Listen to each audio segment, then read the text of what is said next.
So we are starting off in footwork. I've put 2 red springs on, so 2 medium to heavy springs. We're just warming up, so we don't want it too heavy, and coming down straight onto the center of the Reformer mat.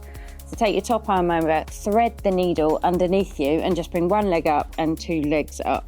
We're starting off on your toes in parallel, so your feet are about hands distance apart and your knees. You want to keep your tailbone heavy, slight gap in your lower back and keeping those ribs nicely connected down into those upper abdominals. I've got my head rest up to begin, just a little bit, helps my heaviness through the ribs. And to begin, we're going to lift the heels up, balls of the feet and toes are on, and you're just pressing the carriage out and controlling the carriage back in again. So slowly out, slowly in, nothing too crazy at the moment.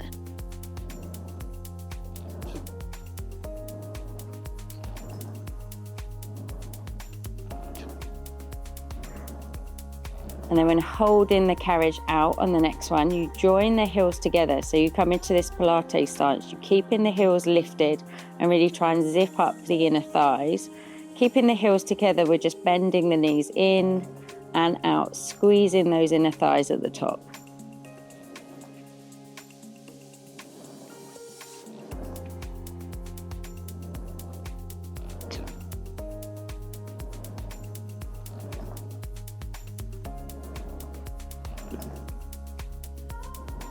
And then finally, with our footwork here, we're bringing the carriage all the way back in.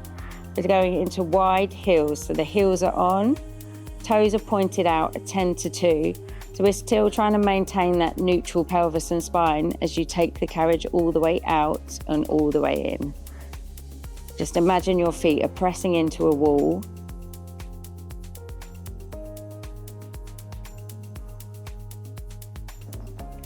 And you bring the carriage all the way in as far as you can, keeping that pelvis down in that neutral.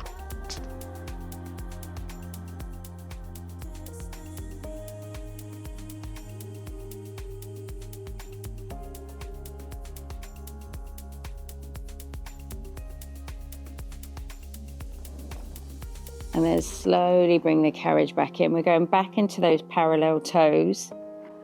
So hands distance apart roughly with the knees, lift the heels up, you've got a big pair of high heels on. You take the carriage out, we're going into